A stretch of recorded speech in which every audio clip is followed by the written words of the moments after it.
Penny was the second coming. You know, he was a guy who could arguably play 5 positions. This dude's gonna change the game. He was special.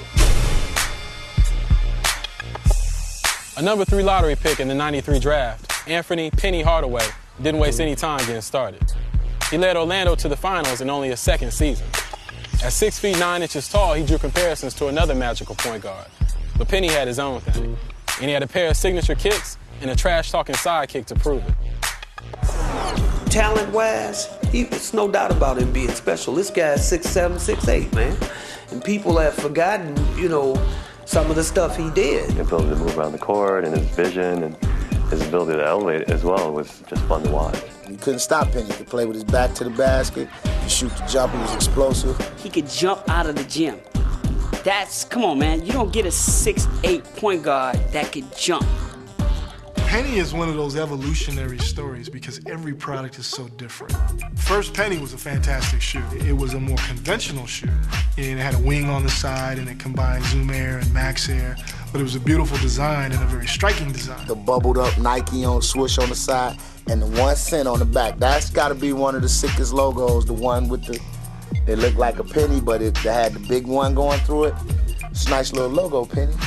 So the Penny 2, that was an awfully good player shoe. And that was the day where, still in footwear, we hadn't pushed the limits of what materials could be. Back then, you had a lot of conventional materials that you could use unconventionally. But if cats from around the way were blown away by the Air Penny 1 and the Air Penny 2, they hadn't seen nothing yet. Right now, better bring the A-game. The story goes, I think it was at Penny's house, and he looked down in the bag, and he's like, what's that? And they brought it out and they told the story, and he's like, that's the shoe that I want to play in. Man, the Foamposite 1, talk about an iconic shoe. That's a shoe that still, to this day, people just lust after because it was so Nike. You know, it's something that only Nike could do, something that only Nike would do. Truthfully, engineering marvel and almost rocket science to figure out how to make it. The Foamposite was a freak of technology that said no to stitching and came closer to the form of an actual foot than any shoe in basketball history. This was so different because it looks like a sock with the sole on it. The thinking was, man, if we could make a unibody basketball shoe, you'd have the ultimate in support and protection. So then the challenge was, how do you do that? Because this shoe starts out as a liquid, and it's poured into a mold that is upside down, and the material flows down around, and it looks like a giant waffle iron. One of the shoes, too, that from players who've worn it have said that as you kept playing in it more and more, it conformed to your foot better and better, and it just really felt like a glove and really felt nice and comfortable around your foot. As the heat from your foot comes up through the material, it actually softens the foam material and it starts to become very supple. Carbon fiber plate, clear rubber on the outside. And this particular product took 2 Zoom Air bags and stacked them on top of each other in the heel. That was a huge challenge, and that might sound like an exaggeration, but it took multiple engineers and literally almost rocket science to figure out how to make it.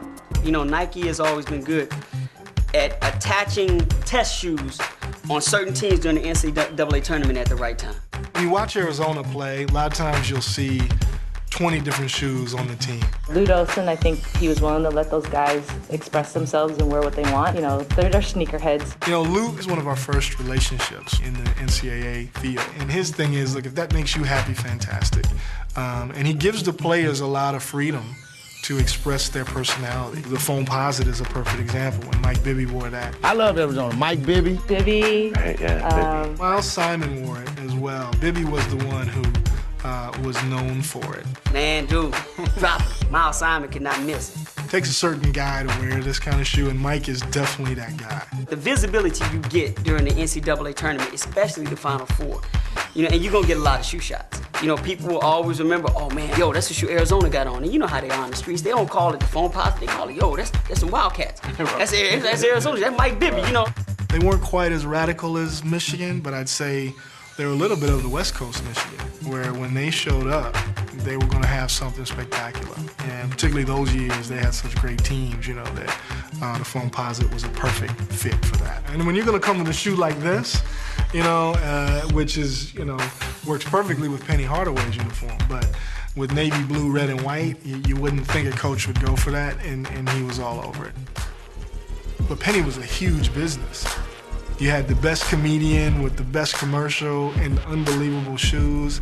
I mean, it almost felt like it was unfair. Little Penny was everything that maybe Penny wanted to say, but he couldn't because as the basketball player, he had to be PC. Little Penny wore the gold chains, had the females. So for Little Penny to come out and just chastise everybody and go off on people, it was hilarious. Little Penny as kind of his little alter ego was just, it just all clicked. It just made a lot of sense. And then ultimately, I think the key was it was actually funny. Not only did it tie you to the brand Nike, but it also brought in a fresh new audience in terms of people loving that whole thing with Big Penny and Little Penny. Little Penny would be like, yeah, suckers, that's how it's going down.